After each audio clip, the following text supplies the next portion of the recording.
So guys ये जो video है ये हमने लगभग 10-15 दिन पहले क्लस्टर इनोवेशन सेंटर में जाकर के अंदर बैठ करके जगह जगह पे रिकॉर्ड की थी। आप देख सकते हैं बच्चे भी वहां पे अवेलेबल थे। लेकिन हुआ क्या कि स्टार्टिंग की 4 से 5 मिनट तक ना थोड़ा सा वॉइस की जो रिकॉर्डिंग था उसका इशू हो गया। मतलब माइक में रिकॉर्ड नहीं हुई, एक्चुअली फोन में रिकॉर्ड होगी वो वॉइस। तो हो सकता है कि कुछ एक आधी बातें आप लोगों को बीच में लो वॉइस में हो एंड आप लोगों को ईयरफोन या हेडफोन यूज करना पड़े। एंड वैसे अगर शांति की प्लेस में बैठेंगे तो वहां तो सुन जाएंगी। तो ये इशू 4 से 5 मिनट तक हो सकता है। आप लोगों को वीडियो बिल्कुल भी स्किप नहीं करनी है, बहुत ज्यादा इन्फॉर्मेशनल वीडियो है। स्टार्टिंग में ही पूरा एडमिशन प्रोसेस वगैरह समझा है। हाँ, इसके लिए थोड़ा सा हमारी साइड से मैं सॉरी बोलूंगा कि थोड़ा सा स्टार्टिंग के 4-5 मिनट में आपको वॉइस का इशू होगा। एंड प्लीज वीडियो को स्किप मत कीजिएगा, इससे वीडियो की रैंक भी गिरेगी एंड जो नॉलेज जो इन्फॉर्मेशन आपके लिए हेल्पफुल है वो भी आप लोग स्किप कर देंगे। ठीक है, सो वीडियो को एंजॉय कीजिए। 4-5 मिनट का थोड़ा सा ट्रबल है, उसके बाद मजा आने वाला आपको वीडियो के अंदर। अब आप लोग सोच रहे होंगे कि ये यूनिवर्सिटी स्टेडियम लिखा हुआ है, क्लस्टर इनोवेशन सेंटर एक कॉलेज है, तो इसके अंदर क्या मतलब दोनों का क्या रिलेशन है। देखिए यार, जब कॉमनवेल्थ गेम्स हुए थे ना, वो इसी स्टेडियम में रग्बी का मैच हुआ था। एंड कॉमनवेल्थ गेम्स के बाद ये बिल्डिंग जो है क्लस्टर इनोवेशन सेंटर और दिल्ली स्कूल ऑफ जर्नलिज्म को दे दी गई थी। बट अब ये यूनिवर्सिटी स्टेडियम भी है, लेकिन इसके अंदर जो है क्लासेस जो है वो CIC की और DSJ की होती है। ठीक है, hello friends, welcome back to Dew Buddy. आज हम आ गए हैं दिल्ली यूनिवर्सिटी के क्लस्टर इनोवेशन सेंटर का रिव्यू करने। इंफ्रास्ट्रक्चर तो हम लोग आपको दिखाएंगे कि कैसा है, आप देख भी पा रहे हैं बहुत बड़ी सी बिल्डिंग है। साथ ही साथ मैं आपको ये बता दूं, यहाँ पे CIC क्लस्टर इनोवेशन सेंटर भी है इस बिल्डिंग में, और जो दिल्ली स्कूल ऑफ जर्नलिज्म है वो भी इसी बिल्डिंग के अंदर है। लेकिन आज हम यहाँ पे बच्चों से बात करेंगे, वो बच्चे जो है क्लस्टर इनोवेशन सेंटर CIC से BTech कर रहे हैं। सो कंप्लीट रिव्यू हम लोग लेंगे उनसे CIC के बारे में कि प्लेसमेंट का क्या सीन है, फीस कितनी है, एडमिशन प्रोसेस क्या है, एंड JEE के बाद अगर नहीं होता है तो एज एन बैकअप ऑप्शन कैसा CIC रहने वाला है। तो मतलब कंप्लीट डिटेल्ड वीडियो होने वाली है। इसके बाद आपको इधर उधर कहीं भी देखने की जरूरत नहीं पड़ेगी। तो चलिए चलते हैं बिल्डिंग के अंदर।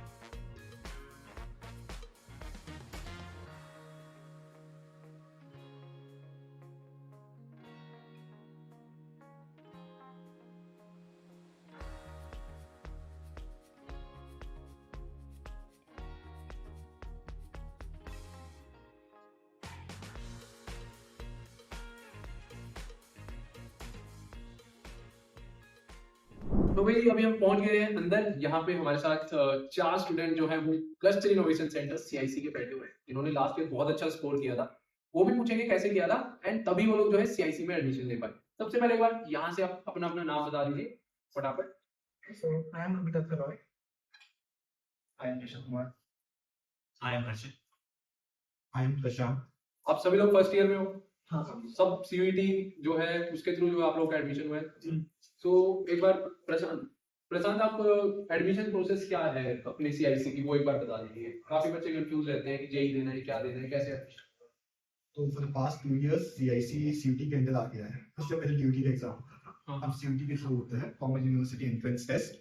उसके थ्रू हमारे पास 3 सब्जेक्ट्स होते हैं जिसमें हमें स्कोर करना रहता है, मैथ्स, इंग्लिश और जनरल टेस्ट। मैथ्स और एक लैंग्वेज है, इंग्लिश नहीं है। एक लैंग्वेज जो जनरली इंग्लिश प्रेफर करते हैं। ठीक है, तो इन तीनों सब्जेक्ट में स्कोर करना रहता है। टोटल हमारा 650 का बनता है। ओके, एंड मैंने अराउंड 562 स्कोर किया था। 650 में से 562 62 आपके कितने आए थे? 575। और काफी बच्चे पूछते हैं वैसे कि यार CIC का जो है ना वो बता दो कि कितने मार्क्स में एडमिशन मिल जाएगा। तो 560 575 से मेरे, और मेरे को सेकंड राउंड में एडमिशन मिला था और कैटेगरी थी मेरी जनरल। अच्छा, आपके मेरा CUT स्कोर था 580। सब मतलब टॉप का बैठे हैं यहाँ पे। आपके कितने थे? और मेरा स्कोर था 588 और बाकी सेफ स्कोर 580 प्लस आपको टारगेट करना चाहिए, क्योंकि अभी CIC और पॉपुलर भी हुआ है तो कट ऑफ और ऊपर जाएंगे। हमारी वीडियो देख के और ज्यादा भी और अभी रिसोर्सेज भी ज्यादा अवेलेबल है पढ़ाई के लिए भी, तो कट ऑफ ऊपर जाएंगे। सो 580 प्लस इज द रेंज। तो आपके पास एक कोई भी लैंग्वेज, इंग्लिश भी हो सकती है, हिंदी भी, या कोई भी language plus maths plus general test, ये तीनों के मार्क्स जो है वो CIC के लिए आपके लगते हैं। एंड इनके सबके पास language I think as an English ही थी। मोस्ट ऑफ द बच्चों के पास वही होती है, तो इसलिए इन्होंने इंग्लिश बताया। अब नेक्स्ट हम लोग बात करें यार, एक फैकल्टी ऑफ टेक्नोलॉजी भी नया ओपन हुआ है, तो उनकी और अपनी एडमिशन प्रोसेस जो CIC की उसके अंदर थोड़ा सा डिफरेंस होगा, वो क्या है आप लोगों को पता है? तो जो फैकल्टी ऑफ टेक्नोलॉजी, माइक थोड़ा पास। जो फैकल्टी ऑफ टेक्नोलॉजी है वो इसी साथ से शुरू हुआ है ड्यू के अंदर। हाँ। पहले वो नहीं था। और जो फैकल्टी ऑफ टेक्नोलॉजी है और CIC के BTech में डिफरेंस ये है कि जो CIC का BTech है इसका एडमिशन CUT से होता है, और जो फैकल्टी ऑफ टेक्नोलॉजी है इसका एडमिशन JEE मेंस के स्कोर पे होता है। और जैसे कि CIC में सिर्फ एक ही ब्रांच है BTech की, BTech information technology and mathematical innovation. और जो फैकल्टी ऑफ टेक्नोलॉजी है उसकी 3 ब्रांचेस हैं, computer science engineering, electronics and communication and electrical. 3 वहां पे, एक यहाँ पे अलग है। एंड आई थिंक सीआईसी का एडमिशन जो है वो सीएससीएस पोर्टल के अंडर होता है, हाँ। उनका अलग से पोर्टल आता उनका इंजीनियरिंग यूओडी करके एक पोर्टल है, उनका फॉर्म अलग से भरा जाता है। और जो सीआईसी के लिए फॉर्म भरना होता है वो आपको डीयू के सीएस पोर्टल पे रजिस्टर करना होता है, और आपको सीआईसी फिल करना होता है प्रेफरेंस में, क्योंकि डीयू के बहुत सारे कॉलेजेस हैं, तो इसलिए बीटेक के लिए आपको सीआईसी फिल करना होता है सीएसएस पोर्टल पे। है। ठीक है, अब मैं नेक्स्ट क्वेश्चन आपसे पूछ रहा हूँ। आप जब तैयारी कर रहे थे maths, general test and let's say English, अब किस मतलब कहाँ से आप लोग पढ़ाई कर रहे थे, कैसे पढ़ाई थी कि 580 प्लस मार्क्स आ गए आपके? बेसिकली मैथ्स का तो सारा मतलब 12th बोर्ड लेवल का क्वेश्चन था, हाँ। उसमें प्रैक्टिस का जरूरत था क्योंकि कम टाइम में ज्यादा क्वेश्चंस बनाने थे। बाकी इंग्लिश तो नॉर्मल ही था, जनरल टेस्ट के लिए ज्यादा पढ़ना पड़ा, उसका सिलेबस थोड़ा वैस्ट। कहाँ से पढ़ा आपने? यूट्यूब पे बहुत सारे चैनल्स हैं, उसमें से ही पढ़े। क्वेश्चन प्रैक्टिस कहाँ से की? क्वेश्चन प्रैक्टिस के लिए थे हम गाइड करते थे, उसमें सैंपल पेपर कहाँ से? मार्केट से सॉल्व। और अगर मैं आपको ये बताऊं, मतलब चलो पहले अमिता था की भी जानते हैं, अमिता था ने कैसे अलग अलग तीनों की पढ़ाई की? हाँ, तो जैसे मैथ्स के लिए और जीटी के लिए, इंग्लिश के लिए भी थोड़ा बहुत मैंने लास्ट फ्यू डेज में एक कोचिंग के साथ जुड़ा था, मैंने ऑनलाइन क्रैश कोर्स के लिए।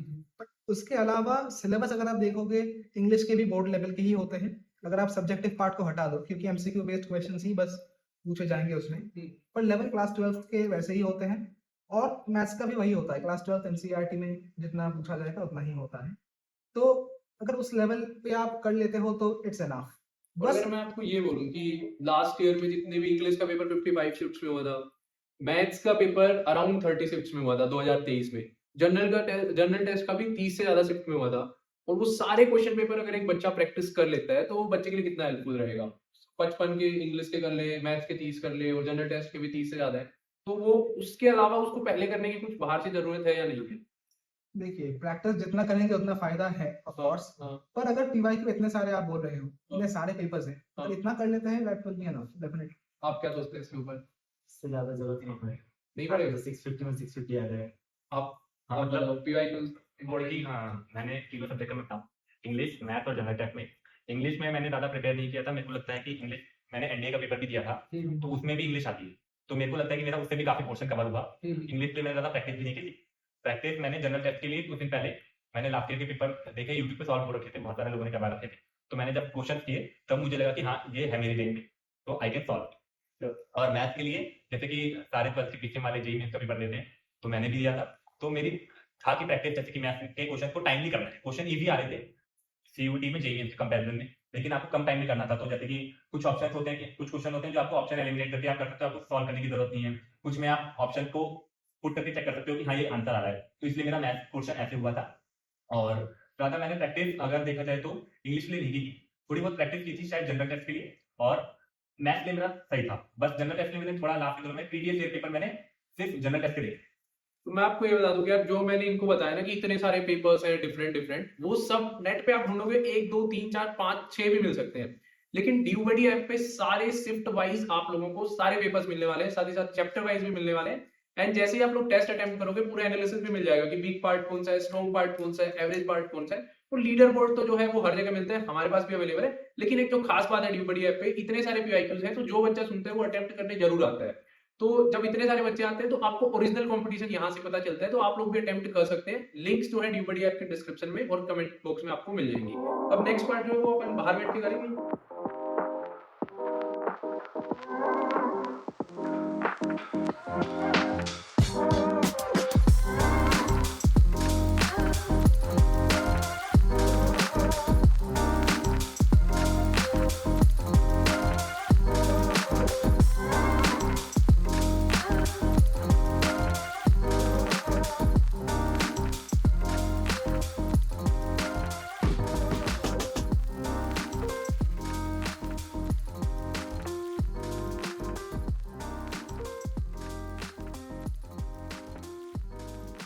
2 साल पहले भी आया था मैं यहाँ पे, तो उस टाइम पे ऐसे ही आया था दोस्तों के साथ घूमने, तो गार्ड ने भगा दिया था स्टैंड्स के अंदर से। आज स्टैंड्स में बैठ के शूटिंग करने वाले।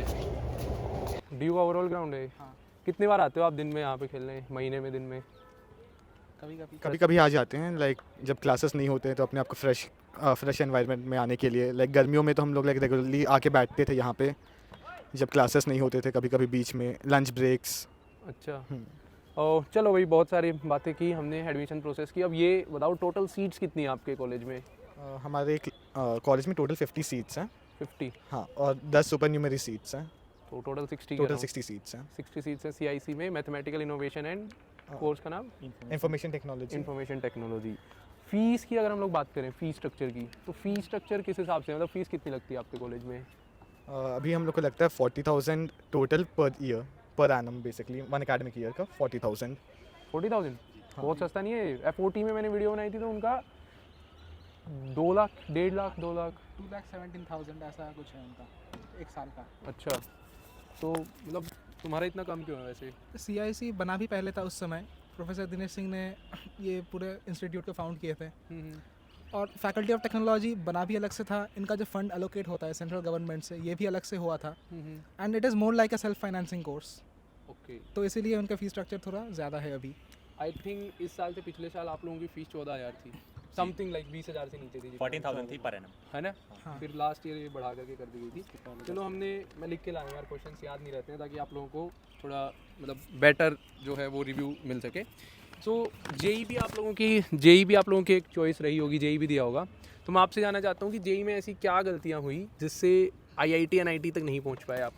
जो जेई का एग्जाम था उसमें प्रॉब्लम ये हुई मेरे साथ कि मैंने क्वेश्चन प्रैक्टिस उतनी नहीं करी थी सही से जितनी मुझे करनी चाहिए थी। अच्छा। इसलिए, और उसके साथ मैंने CUT बैकअप में दे रखा था। तो जब मैंने CUT का रिजल्ट आया तो CUT के मार्क्स इतने थे कि फिर मुझे उससे पहले CIC के बारे में ज़्यादा इन्फो भी नहीं थी। लेकिन जब CUT के मार्क्स देखे और फिर थोड़ा पता चला कि हाँ CIC नाम की कोई जगह है जहाँ पे बीटेक हो सकती है CUT से। अदरवाइज मैं ड्रॉप ईयर भी कंसिडर करने की सोच रहा था, ड्रॉप या तो पार्शियल ड्रॉप मैं कंसिडर करने की सोच रहा था। लेकिन जब मुझे यहाँ पे मिल गया तो मैंने उस प्लान को कैंसिल कर दिया। तो मतलब आपने बोला कि जेई नहीं हुआ, चलो ठीक है, उसके बाद CIC सोचा आपने, प्राइवेट यूनिवर्सिटी क्यों नहीं सोचा आपने? मैंने जेई मेंस के स्कोर पे भी मैंने IPU यूनिवर्सिटी में बीटेक में एडमिशन ले लिया था। हाँ। मेरा जो कोर्स था वो था BTech in internet of things मेरा कोर्स था। लेकिन उसके अगले ही दिन मुझे सेकंड राउंड का अलॉटमेंट मिल गया CIC में, तो मैंने वहाँ का विड्रॉ कर दिया। फीस ज़्यादा थी वहाँ की फीस मेन डिफरेंस था। वहाँ की फीस ऑलमोस्ट, मुझे ट्यूशन फीस ही 1,60,000 थी पर एनम, और यहाँ की 40,000 थी। तो मतलब बहुत बड़ा डिफरेंस डिफरेंस था। है। यस। ठीक है, मैं आपसे भी जानना चाहता हूँ, आप बताइए कि आपने जेई में जो गलतियाँ की जिससे नहीं हो पाया, एंड उसके बाद CIC क्यों आपने चूज़ किया? जेई में मेरा गलती ये हुआ कि क्वेश्चन प्रैक्टिस बहुत कम किए थे और इंजॉय करने में रह गए तो जेई चला भाई गया। अब बाकी सब ठीक है, एंजॉय क्या क्या किए थे तो बता दो। इंजॉय वही दोस्तों के साथ घूमना फिरना, मूवी देखना। कोचिंग कहाँ से कर रहे थे आप? कोचिंग हम किए थे पटना से। पटना, बिहार से? हाँ, वहाँ पे आप टाइम से पहले बड़े हो गए थे क्या? बहुत ज़्यादा पहले बड़े हो गए थे। यहाँ के पता चलता है कि वो 11th-12th में सबको ये लगता है कि दुनिया के बीच में मैं ही हूँ और मुझसे दुनिया चलती है, वैसा कुछ नहीं है। बहुत गलत फहमियाँ हुई थी 11th-12th में। जब घर से निकला पटना गया तो वहाँ कुछ ज़्यादा ही खुल गया था, पढ़ाई लिखाई सब छोड़ दिया था। अच्छा। वही गलती आज IIT छोड़ के CIC में आना पड़ा। लेकिन CIC उतना ही बुरा नहीं है, बहुत बढ़िया है। IIT is IIT। But IIT is IIT। तो भाई आप लोग मतलब एक बार लगता है कि आप दुनिया के बीच में और दुनिया आपके अराउंड है, आप ही दुनिया को चला रहे हो, पर ऐसा कुछ भी नहीं है। अपना ये गलतियाँ आपको नहीं करनी है यार, really to be honest in life. 4 से 5 साल मज़े करने के बाद पूरी ज़िंदगी आप लोगों की थोड़ी सी मतलब अगर उसमें मेहनत करोगे तो पूरी एक नेक्स्ट लेवल पे जा सकती है। एंड हर कोई जो कोटा जाता है, मोस्ट ऑफ द स्टूडेंट्स वहाँ पे जाके खुला जाते हैं, है ना, क्योंकि घर से पहली बार बाहर निकले होते हैं। तो जैसे प्रेशर के गुब्बारे को छोड़ा जाता है, वो बहुत घूमता फिरता है, फिर वो वापस आके गिर जाते हैं। उसके बाद CIC को चुना आपने? CIC इसलिए चुने क्योंकि प्राइवेट यूनिवर्सिटी में जाना नहीं था। हाँ। और जेई का उतना अच्छा स्कोर भी नहीं था। फिर जब CIC के बारे में पता चला तो हमने सोचा कि देखा जाए। यूट्यूब पे बहुत सारे वीडियोस देखे, गूगल पे इसके बारे में पढ़ा तो पता चला कि बहुत बढ़िया DU में है। एक तो अच्छा। DU का टैग था, ऊपर से इसका इन्वायरमेंट बहुत बढ़िया है। सीनियर्स का रिव्यू देखा तो कुछ ज़्यादा ही अच्छा लगने लगा, ज़्यादा मज़ा आ गया। मज़ा आ गया। फिर हम सोचा कि चलिए, इंफ्रास्ट्रक्चर की बात, इंफ्रास्ट्रक्चर तो बहुत बढ़िया है, पूरा कॉमनवेल्थ गेम्स वाला मिल गया है। लग रहा है जैसे इंटरनेशनल कॉलेज में आ गए। आप बताइए कि यहाँ पे इंफ्रास्ट्रक्चर का भी थोड़ा सा और ज़्यादा डिटेल रिव्यू दे दो, कैंटीन, क्लासरूम्स एंड बाकी washrooms and water drinking facility जो मेन चीज़ें हैं। माइक को थोड़ा सा पास में रख के। तो हमारे कॉलेज का इंफ्रास्ट्रक्चर कंपैरेटिवली बहुत न्यू है, क्योंकि जब 2010 में कॉमनवेल्थ गेम्स हुआ था तो ये मेन बिल्डिंग थी, अब बाद में इसको कन्वर्ट किया गया कॉलेज में। तो इंफ्रास्ट्रक्चर के नाम पे ACs हैं, like you have centralised AC सब जगह, तो बहुत अच्छा वो है। हर क्लास में AC है? हर क्लास में AC है।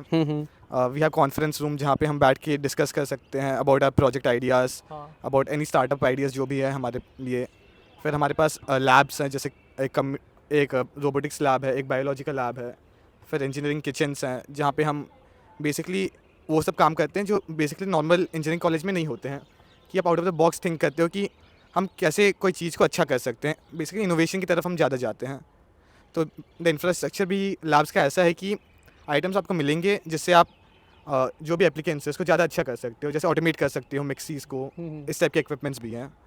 एंड एक कैंटीन है जहाँ पे हम खा सकते हैं खाना। पीछे ही है कैंटीन। हाँ, दिखा कैंटीन दो पीछे ही है। अब ज़्यादा नहीं दिख रही होगी तो अंदर से दिखा देंगे बाद में। हम्म। ठीक है, ये आपका इंफ्रास्ट्रक्चर तो मतलब A1 है, क्योंकि कॉमनवेल्थ गेम्स के बाद ये बिल्डिंग इनको अलॉट हो गई थी। अब नेक्स्ट हम लोग बातें करेंगे, शायद ग्राउंड के अंदर खड़े होकर करें, या एक यहाँ पे और एक लास्ट वाला फिर सामने। सो फ्रेंड्स, आगे बढ़ने से पहले मैं आपको ये बता दूं कि एक बार फिर से जो है ड्यूबडी लेकर के आया है OMR based all India pre CUET exam, जो कि स्टार्ट होने वाला है 9 मई से, जिसके अंदर जैसी आपकी NTA की डेट शीट आई है ना, उस NTA की डेट शीट के अकॉर्डिंग ही जैसे 11 बजे आपका 15 मई का केमिस्ट्री का एग्जाम है, वैसे ही 9 मई को 11 बजे केमिस्ट्री का एग्जाम है। उसके बाद शिफ्ट ब्रेक है, फिर बायो का एग्जाम है 12:15 बजे डेट शीट में, तो यहाँ भी ऐसे ही है। एंड उसके बाद जैसे जैसे आपकी डेट्स बढ़ती जाएंगी, NTA की 15, 16, 17, 18, यहाँ पे आप लोगों की 9, 10, 11, 12 डेट्स बढ़ती जाएंगी। आप लोगों को OMR प्रिंट करने का ऑप्शन ऐप पे मिल जाएगा, डाउनलोड करो, आप लोग प्रिंट करो, फिर जो टाइम आएगा उसके हिसाब से आप लोगों को सर्कल्स फिल करने हैं एंड सबमिट करने का ऑप्शन भी ऐप के ऊपर मिल जाएगा। सो फिर फटाफट जाइए ड्यूबडी ऐप के ऊपर, लिंक्स आप लोगों को डिस्क्रिप्शन में मिल जाएगी, और एनरोल कीजिए सिर्फ और सिर्फ 9 रुपए में। सो अब कॉलेज के इंफ्रास्ट्रक्चर की तो हमने बातें कर ली यार, मेन एक चीज़ होती है कि बच्चा दिल्ली में आएगा तो रहेगा कहाँ, तो हॉस्टल के बारे में यहाँ पे क्या हर एक बच्चे को हॉस्टल मिल जाता है या फिर क्या स्टेटस है हॉस्टल का? देखिए, जैसे ड्यू का नॉर्मल सीन रहता है, हॉस्टल का हाल बहुत ही ख़राब है यहाँ पे। जैसे हमारे करंट बैच में लड़कों की अगर बात करें तो 2 इंटरनेशनल स्टूडेंट्स हैं, उनको बस हॉस्टल अलॉट हुआ है। अच्छा। और हम में से बाकी किसी को भी नहीं हुआ है। मतलब जो टॉपर्स हैं, जिनके 600 प्लस नंबर आए हैं, उनको भी हॉस्टल अलॉट नहीं हो पाए हैं। लड़कियों के हो जाते हैं, क्योंकि under graduate hostel for girls में कुछ सीट्स रिजर्व रहते हैं उनके लिए, 4-5 ऐसे करके। पर अगर जैसे जेंडर रेशियो इंप्रूव हो जाता है करंट, मतलब अगले सेशन से, तब सारे लड़कियों को भी हॉस्टल जेंडर मिलना रेशियो थोड़ा मुश्किल हो इंप्रूव जाएगा। से पहले जेंडर रेशियो अब कितना है? तो देखिए, अभी हमारे 54 स्टूडेंट्स हैं हमारे बैच में, उनमें से 7 लड़कियां हैं। हाँ। तो जेंडर रेशियो का थोड़ा हाल ख़राब है, अच्छा, पर हम उतना माइंड नहीं करते। तो तुम्हारे माइंड करने से क्या होगा? हम उतना माइंड हैं? उतना माइंड नहीं करते, क्योंकि ठीक है, जो वेट करने पर जो चीज़ भगवान देते हैं वो ज़्यादा अच्छे होते हैं। तो we are positive because we are engineers. Okay, so but one more thing जो मैं आपको सजेस्ट करना चाहूँगा, यू आर इंजीनियर्स एंड लेकिन आप अपने आप को बहुत ज़्यादा गुड लक मान सकते हैं, क्योंकि आप एक ऐसे कैंपस में हैं जहाँ पे आपके कॉलेज के बाहर 5 ऑल टोटली गर्ल्स कॉलेज भी हैं, Miranda house, Daulatram college, Laxmibai college and other. So ज़्यादा इस चीज़ को लेकर के आप खौफ में मत जाओ कि वी आर इंजीनियर्स, ठीक है। चलो भाई, हॉस्टल नहीं है तो कहाँ रहते हो आप सब लोग? कहाँ रहते हो? जैसे फर्स्ट ईयर फिर में खुला जाएगा फ्लैट लेकर वहाँ पे फ्लैट में रहता था पटना में, इसलिए घर वालों ने पीजी दिलाया कि अब जैसे फर्स्ट ईयर में फ़िलहाल कोई फ्लैट में नहीं रह रहा है। हाँ। सेकेंड ईयर से कुछ लोग शायद देखेंगे, बाकी हम में से हम पीजीज में या रूम्स में रहते हैं। मैं तो डेज कॉलर हूँ। Day scholar? हाँ, डेल। घर पे रहते हो? जैसे कि मैं तो दिल्ली से ही हूँ, तो अच्छा। मैं डेली अप डाउन करता हूँ अपने घर से यहाँ तक, तो काफ़ी मतलब टोटल 3 आवर्स लग जाते हैं आने जाने का मिला के टोटल। कहाँ पे रहते हो दिल्ली में? बदरपुर बॉर्डर। बदरपुर बहुत दूर है यार। तो जो दिल्ली में रहते हैं, खर्चा कितना आता है आप लोग का महीने का लगभग, जो पीजी में रहते हैं? जैसे मेरे पीजी का कॉस्ट पर मंथ आता है 15,000 रुपया। अच्छा। उसमें रहना खाना इंक्लूडेड होता है, लेकिन जो रेंज होता है वो वेरिएबल होता है देखा जाए तो। जैसे बाहर आप में कितने लगते हैं आपके दोस्तों के साथ पार्टी मतलब कैंटीन वगैरह में? उसके लिए आप 4-5 हज़ार एक्स्ट्रा जोड़ सकते हो। 20,000 रुपये खर्चा है महीने का लगभग। हाँ। आपका? हाँ, ऑलमोस्ट सेम ही है। आप बताओ यार, आपका थोड़ा ज़्यादा होगा। नहीं, मेरा तो कम है। क्यों? 10,000 तक हो जाता है। कैसे? मेरा पीजी थोड़ा सस्ता है। कहाँ पे? मुखर्जी नगर? विजयनगर में। विजयनगर में। अच्छा, और आप? मैं अभी GTB नगर में रह रहा हूँ, हाँ। तो वहाँ से कॉलेज 1 किलोमीटर ही पड़ता है। मेरा भी अराउंड 15-16 में हो जाता है मंथली। थोड़ा सा महंगा है टू बी ऑनेस्ट, मतलब अभी प्राइसेस पहले जो 10,000 की चीज़ थी, अभी वो 15,000 के अराउंड पीजी वगैरह जो है वो मिल रहे हैं। एंड गॉड नोज़ कि ये कहाँ पे जाके रुकने वाला है, क्योंकि मैं जब आया था ना 2017-18 में, एडमिशन 17 में हुआ था मेरा, नहीं एडमिशन 18 में हुआ था, तो उस टाइम पे जो फ्लैट हमने 25,000 में लिया था, सेम फ्लैट आज 40,000 38,000 ये रेट में मिल रहे हैं, तो बहुत ज़्यादा इन्फ्लेशन हुआ है। तो नेक्स्ट हम बात करें यहाँ पे आपके कॉलेज में फैकल्टी या फिर ओवरऑल एनवायरनमेंट, पढ़ाई के ऊपर, इनोवेशन के ऊपर, स्टार्टअप्स के ऊपर, इंटर्नशिप्स के ऊपर, वो कैसा है? सबसे पहले फैकल्टी की बात करेंगे, आप बताइए इधर। हाँ हाँ। तो फैकल्टी तो बहुत अच्छे हैं, लाइक हमारे सब फैकल्टी बहुत ज़्यादा सपोर्टिव हैं। जो भी प्रोजेक्ट वर्क होते हैं हम इनसे डिस्कस कर सकते हैं। Let it be like competitions में भी हम लोग गए हैं फॉर रोबोटिक्स कॉम्पिटिशन, उसमें भी टीचर्स बहुत ज़्यादा सपोर्टिव हैं। टीचर्स हम लोग बताते हैं क्या करना चाहिए, क्या गलतियाँ हो सकती है प्रोजेक्ट्स में और इसको कैसे सुधारा भी जा सकता है। कम कभी- बच्चे हैं तो ध्यान ज़्यादा देते हैं, हाँ। ये भी है। लाइक आपको स्कूल टाइप का एनवायरनमेंट मिलेगा। जैसे जनरली जो देखा जाता है कॉलेजेस में जाके जो अच्छे बच्चे भी हैं वो बिगड़ जाते हैं, हाँ, पर हमारे कॉलेज में ये सीन नहीं है। हमारे कॉलेज में लाइक कम बिगड़े हुए बच्चे बच्चे भी सुधर जाते हैं। ऐसा है क्या? हाँ, मतलब ऐसा नहीं है कि आप यहाँ पे एनवायरनमेंट अच्छा है, लाइक कम बच्चे हैं तो ऑलमोस्ट सब अच्छे ही हैं। क्लासेस कितने घंटे होते हैं दिन में? क्लासेस जनरली हमारे 9 o'clock पे शुरू होते हैं, 5 तक चलते हैं, अच्छा, 9 to 5। 9 to 5। ओके। एक लंच हाँ, और एक घंटे 1 घंटे का लंच ब्रेक होता है बीच में। कुछ डीयू के कॉलेजेस ऐसे हैं, इनसे पूछते हैं। कुछ डीयू के कॉलेजेस ऐसे हैं, मतलब मेरा कॉलेज भी था, मैं क्यों झूठ बोलूँ, रामजस में मैं पढ़ रहा था। इट वाज लाइक कि यार ठीक है, प्रोफेसर आ रहे हैं, बच्चों को आना है, आओ पढ़ाई करनी है करो। कभी प्रोफेसर नहीं आया, मतलब उतने लेवल की पढ़ाई नहीं होती थी। तो यहाँ पे भी यही रोल है कि पढ़ना है पढ़ो, नहीं पढ़ना मत पढ़ो। नहीं, ऐसा यहाँ नहीं है। पढ़ाते हैं यहाँ? यहाँ टीचर्स बहुत बढ़िया से पढ़ाते हैं, रेगुलरली क्लास चलता है, हाँ हाँ। टीचर्स क्लास नहीं छोड़ते हैं। हाँ, अच्छा, बच्चे कुछ कुछ छोड़ देते हैं। मिनिमम अटेंडेंस की रिक्वायरमेंट है यहाँ पे? Minimum attendance 75%। 65 65, 75 या 67, ये बता दो आप। 67 आई गेस। 67 में आपको अंडरटेकिंग लिखना पड़ता है, 75 जो रिक्वायर्ड है, हाँ, और 75 से 66 के बीच में तो आपको एक अंडरटेकिंग लिखना पड़ता है कि मैं नेक्स्ट सेमेस्टर में अपना अटेंडेंस मेंटेन कर लूँगा। एग्जाम देने से पहले की बात हो रही है। हाँ, अच्छा। और कोई हो ही मतलब ऐसा कि नहीं आ रहा तो क्या होगा? तो उसको एग्ज़ाम नहीं दिया जाता है। जैसे लास्ट सेम हम लोग क्लास के एक लड़के को एग्ज़ाम नहीं देने दिया गया। अटेंडेंस कंपलसरी है? अटेंडेंस कंपलसरी है। ओके भाई, देखो अगर डेली क्लासेस लगानी है तो ही यहाँ आना, सोच रहे हो कि साथ साथ यूपीएससी करनी है, ये करना है वो करना है, तो सीआईसी आपके लिए नहीं है, क्योंकि अटेंडेंस यहाँ पे कंपलसरी है। नेक्स्ट हम लोग बात करें इंटर्नशिप्स की। तो इंटर्नशिप से रिलेटेड क्या माहौल है भाई यहाँ पे? क्योंकि बच्चे आते हैं, इंटर्नशिप करेंगे, फिर माइक्रोसॉफ्ट में प्लेसमेंट मिलेगी, तो क्या सीन है? माइक थोड़ा सा पास में। हाँ तो जैसे कि हमारा जो फर्स्ट सेमेस्टर था हाँ। उसमें हमारे मोस्टली सब्जेक्ट थे, और यहाँ पे जो इंटर्नशिप का सिस्टम है वो है आपको और सेमेस्टर्स में करनी होती है। तो जैसे कि हमारा थर्ड सेमेस्टर होगा तो उसमें या तो आपको इंटर्नशिप करनी होगी या तो आप कोई प्रोजेक्ट कर सकते हो सर किसी भी टीचर के अंडर जो एक एससीसी होगा। तो ये आप पे डिपेंड करता है कि आपको अपना काम इंटर्नशिप करना है या आपको प्रोजेक्ट करना है। तो इंटर्नशिप के लिए जैसे कि आपको अपनी स्किल्स सीखती रहनी चाहिए।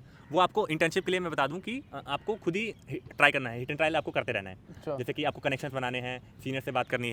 आप ये मत सोचिए कि सीआईसी आपको स्पून फीड करके देगा कि हाँ आपको वो इंटर्नशिप के लिए भी अप्लाई वो खुद ही करवा रहे हैं। सेल नहीं है कोई यहाँ पे? Internship cell, placement cell? Internship cell तो नहीं है, लेकिन सीनियर्स ने बहुत सारी अपॉर्चुनिटीज़ जो क्या कहते हैं इंटर्नशिप के लिए हैं वो आपको अपडेट किया जाता है। तो उसमें अगर आपको अप्लाई करना है तो आप कर सकते हो। मतलब कोई प्रॉपर अलग से सोसाइटी या सेल नहीं है उससे रिलेटेड?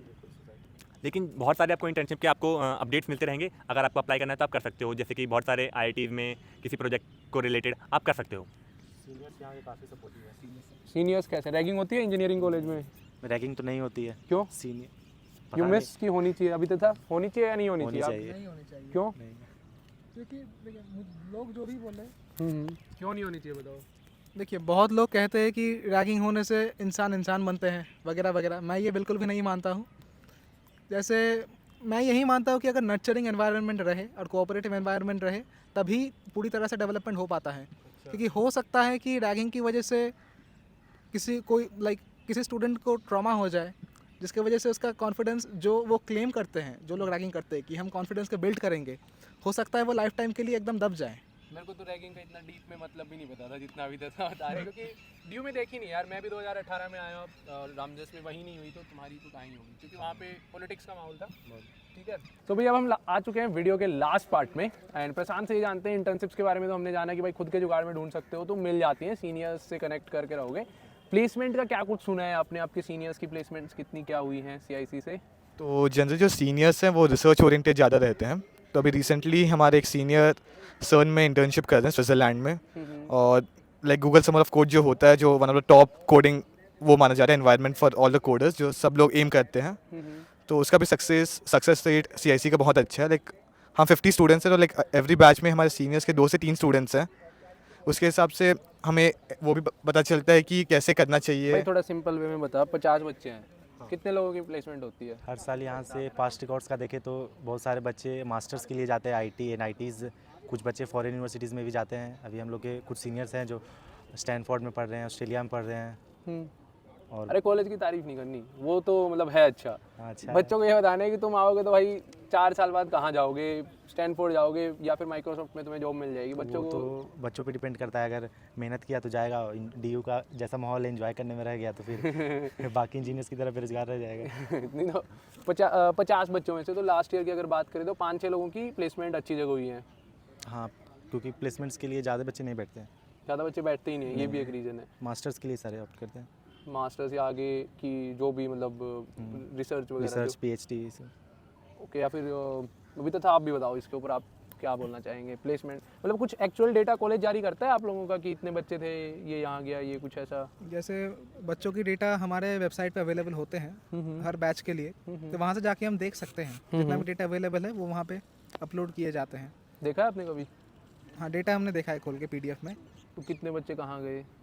जैसे 15-20 बच्चे तो हर साल जाते ही है मास्टर्स के लिए या डायरेक्ट PhD के लिए, हाँ, और यहाँ पे वैसा ही एनवायरनमेंट होता है। बहुत लोग प्लेसमेंट से थोड़ा दूर ही भागते हैं, टू बी ऑनेस्ट।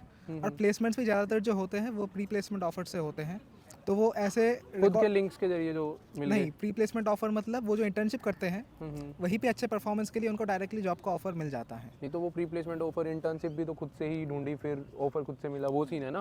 कॉलेज की मतलब ज़्यादा प्लेसमेंट को लेकर के ज़्यादा सपोर्ट नहीं रहती है।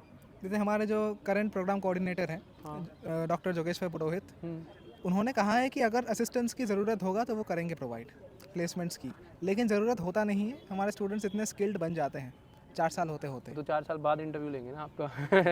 जैसे कि हमारे सीनियर्स ने प्लेसमेंट्स के लिए एक सेल क्रिएट किया था, लेकिन उसकी ज़्यादा ज़रूरत ही नहीं हुई क्योंकि 50 स्टूडेंट्स का बैच है। और जैसे उसने बताया कि बहुत सारे फॉरेन स्टडीज़ में चले जा रहे हैं, हाँ, तो बच्चे प्लेसमेंट के लिए बैठ भी नहीं रहे। और लास्ट ईयर शायद एक कंपनी आई भी थी, तो उसके लिए कोई बच्चा बैठा, बहुत कम बच्चे बैठे, इसलिए कंपनी का आना प्लेसमेंट के लिए थोड़ा मुश्किल है। इसलिए अप्रोच करना हमारी तरफ से इंटर्नशिप के थ्रू ये ज़्यादा बेटर माना जाता है यहाँ पे, क्योंकि बैच साइज हमारा काफ़ी कम है। मैं मिला था इनके कॉलेज के एक सीनियर से, वो वर्क कर रहे थे समथिंग लाइक फॉरेन की कोई कंपनी थी, अपवर्क थी या क्या थी, उनके मेन डेवलपमेंट पार्ट में थे।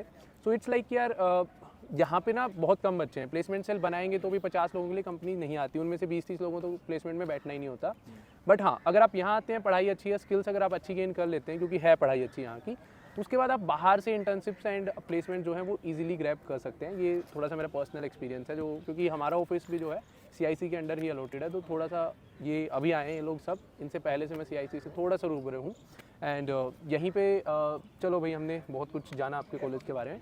सबसे लास्ट पहले पटना वाले भैया से पूछते हैं, कुछ अपने जूनियर्स के लिए कुछ आप बोलना चाहें, कुछ टिप्स देना चाहें जो CIC में आने वाले हैं। एक एक से पूछेंगे, डोंट वरी। जूनियर्स के लिए यही टिप्स है कि बढ़िया से CUET की तैयारी करो यहाँ, और फिर ज़्यादा मिलके खुला उलाओ मत। यहाँ आके खुला जाएगा, मस्ती किया जाएगा, अच्छा, ये और कुछ? और क्या, यहाँ फिर आएगा तो बात किया जाएगा उन लोगों से। कॉलेज में मज़ा आ रहा है यहाँ पे? कॉलेज में तो मज़ा आ रहा है, बहुत पढ़ाई के साथ साथ मज़ा भी है? बहुत मज़ा आ रहा है। बोरिंग नहीं होता कि यार सारे दिन पढ़ाई 9 से 5 क्लास? नहीं, बोरिंग तो नहीं लगता। नहीं लगता है? अभी तो था, आप क्या जूनियर्स के लिए क्या टिप्स देना चाहोगे? टिप्स में मैं यही बोलूँगा कि अगर आप बोर्ड के लिए या कोई और कम्पिटिटिव एग्ज़ाम के लिए तैयारी किए थे डिसेंट तरीके से भी, जैसे अगर आपको 85, 90, 95% आए हैं बोर्ड में, तो आपके हाई चांसेस बनते हैं कि आप कर लो इजीली। हाँ।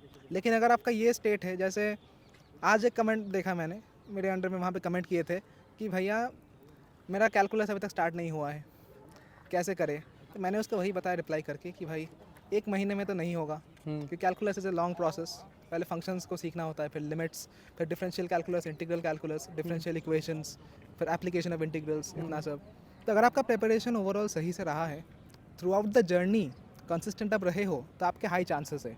लेकिन अगर आप सोचते हो कि 1-2 महीने में बहुत ही ज़्यादा हाथ पैर मार के कर लोगे, तो वो थोड़ा मुश्किल है, क्योंकि रेशियो बहुत ही कम है सिलेक्शन का। इस बार 1 लाख बच्चे करीब अप्लाई करेंगे CIC के लिए? As per hour estimation. 2022 में प्रोफेसर योगेश सिंह, हमारे वाइस चांसलर, हाँ, उन्होंने एक इंटरव्यू में कहा था कि उस बार 97,000 बच्चे ने चॉइस फिल किए थे CIC की बीटेक कोर्स को, हाँ, सीट से 50। इस बार 1,10,000, 1,20,000 आप मान के चल सकते हो, इतने लोग 50 अप्लाई लोग। करेंगे।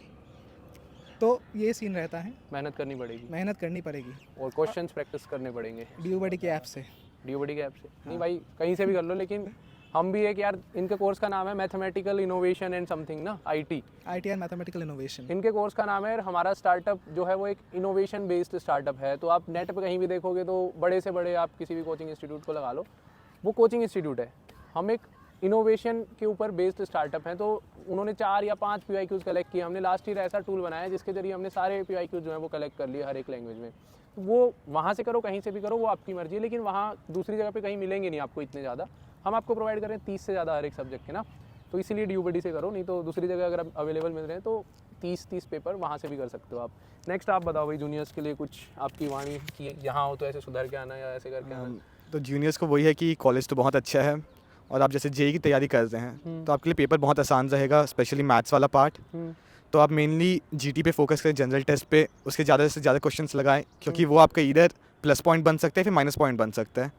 क्योंकि मैथ्स और इंग्लिश ऑलमोस्ट सबके अच्छे होते हैं, क्योंकि मैक्सिमम लोग यहाँ पे ये हैं जिन्होंने जेई में थोड़ा सा कुछ गलतियाँ की या फिर एनडीए के स्टूडेंट्स हैं।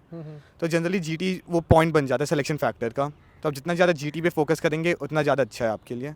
और सीनियर्स तो बहुत सपोर्टिव है यहाँ के, जैसे आप नेक्स्ट ईयर भी आएंगे तो हम सब आपके आपको senior बता हैं। देंगे सब चीज़।